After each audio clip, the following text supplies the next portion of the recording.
আমি এবার ঝন্টু বড়াইকে কাছে আসবো প্লিজ। শব্দ প্রয়োগ করা হয়েছে এক্স্যাক্টলি যে কোর্ট বলছে, আরে কোর্ট বলছে মশাই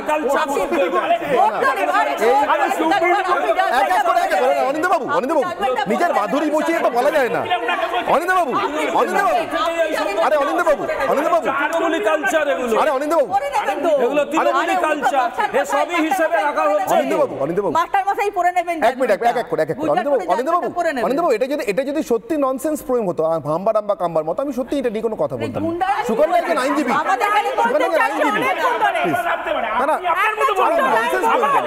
ভালো কথা বলেছে। আরে সুকুমার রায় বললো। অনিন্দ বাবু প্লিজ, আমি ঝন্টু বাবুর কাছে আসছি। ঝন্টু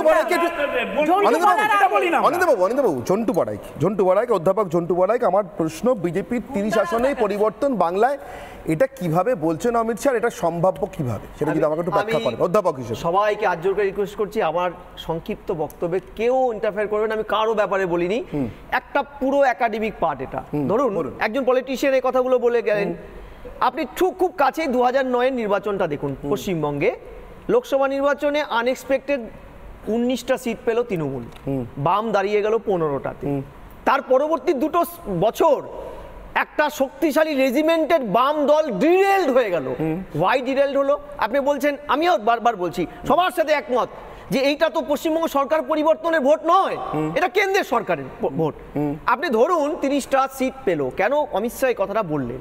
দীর্ঘ তার বিভিন্ন একটা অভিজ্ঞতা আছে এবং ভারতবর্ষে একাধিক জায়গায় অভিজ্ঞতা আছে যে যখন একটি ভোটে লোকসভায় একটা বড় অংশের অ্যান্টি স্ট্যাবলিশমেন্ট ফ্যাক্টরগুলো হিসাবে ভোট ব্যাংকে একটা জেনুইন স্টেট গভর্নমেন্টের এগেনস্টে লোকসভায় অন্য একটা দলের ক্ষেত্রে এটা চলে যায়, একটা ম্যাক্সিমাম সিট চলে যায়, তখন সেই সরকারটা কিন্তু ডিরেলড হয়ে যায়, পাল্টায় না। সংবিধান মেনে পাল্টাতে গেলে বিধানসভা নির্বাচন লাগে।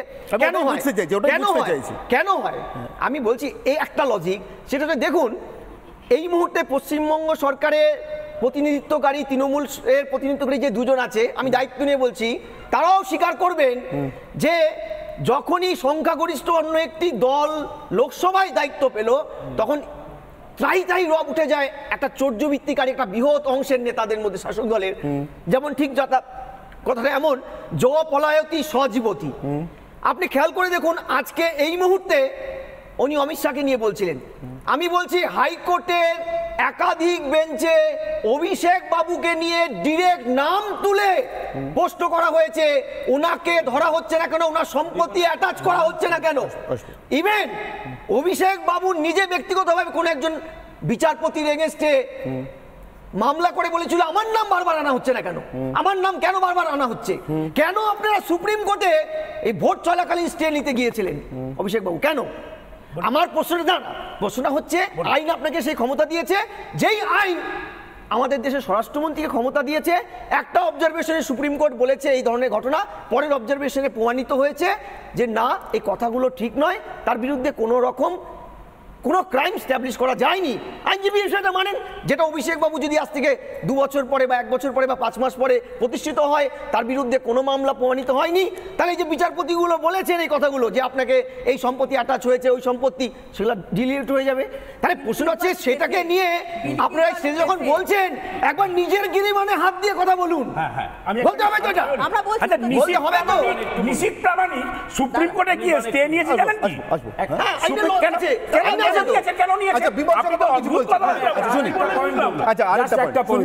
আরো একটা কারণে এই সরকার যদি এই দল 30টা মানে বিজেপি যদি 30টা পায়, এরা খারাপ করে লোকসভায় খারাপ হবে এই কারণে।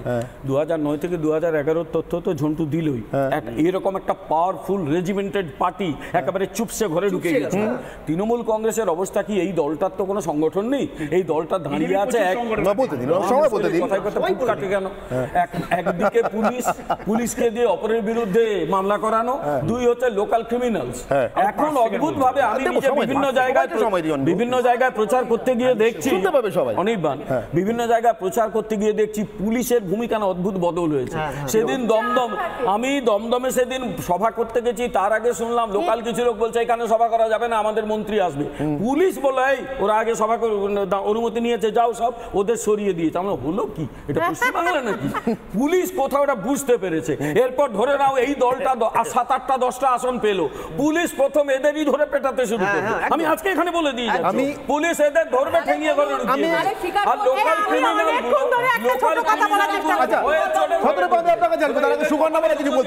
স্বীকার করছেন বিমল বাবু যে পশ্চিমবঙ্গের সরকারের, পশ্চিমবঙ্গের প্রশাসনিক যে দিকটা আছে, পুলিশের যে ব্যাপারটা আছে, অ্যাডমিনিস্ট্রেশন, সেটা এখনো ঠিক আছে।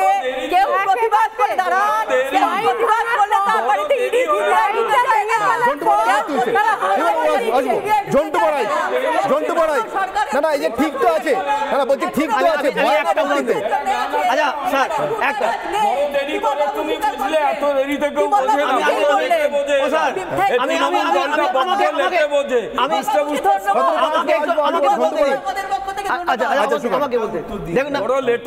আমাকে একটা স্টেট বলুন, একটা স্টেট যেখানকার ডিজি বেলে আছে বলুন। আমি জাস্ট একটা মানে সাংবাদিক হিসেবে ভারতের যে কোনো একটা বিজেপি মানে নিরপেক্ষ প্রশাসনের কথা ইনফরমেশন চাই। আচ্ছা ইনফরমেশন চাইলেন আরে অনিন্দ্যবাবু আপনাকে তৃণমূলের সম্পর্কে বলেনি তো, ওটা ইনফরমেশন চাইলো। প্লিজ গায়ে মাখবেন না, গায়ে মাখবেন না। আমাকে করলে তৃণমূলের সঙ্গে সম্পর্ক নেই, চুরি করলে তৃণমূলের সঙ্গে সম্পর্ক নেই। আসলে তৃণমূল দলটাই তো নেই। যেখানে ফাইন্যান্স মিনিস্টারের হাজবেন্ড বলছে সব থেকে বেশি করাপশন করেছে বিজেপি, একটা দেশ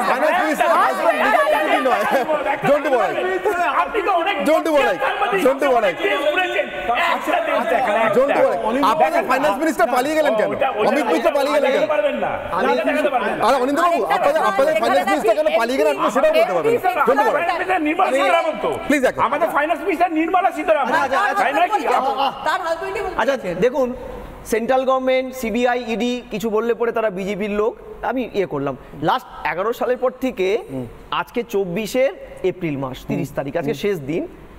এই টেনিয়রের মধ্যে হাইকোর্ট রাজ্যের পুলিশের ব্যর্থতা নিয়ে 19টি অবজারভেশন দিয়েছিল। 19টি অবজারভেশন মানে অনেকগুলো অবজারভেশন, 19টি অবজারভেশনে পরিষ্কার পুলিশ সম্পর্কে বলেছিল আপনারা কি দলীয় ক্যাডার বলেছে, দলীয় ক্যাডার। দ্বিতীয়, আপনি খুব হালামলে সন্দেশখালী এটা দেখুন, কতবার রাজ্যের পুলিশ ভর্ষিত হয়েছে দলের হয়ে কাজ করার অভিযোগে। ভারতবর্ষে কোন রাজ্যের পুলিশের এই রকমের কালিমা লিপ্ত হতে হয়েছে বলুন? এক্ষুনি তৃণমূলের লোকেরা বলবে আরে 20 বার গালি খেয়েছে, 21 বার তো খায়নি। আমি দর্শককে বঞ্চিত করবেন না সবাই। আরে অনিন্দ্যবাবু আপনার কথাও জরুরি, দর্শককে বঞ্চিত করবেন এক এক করে। আমি একটাই কোয়েশ্চেন করছিলাম যে কোন রাজ্যের ডিজি বেলে আছে, এইটা আমি জানতে চেয়েছিলাম। যে ফুল না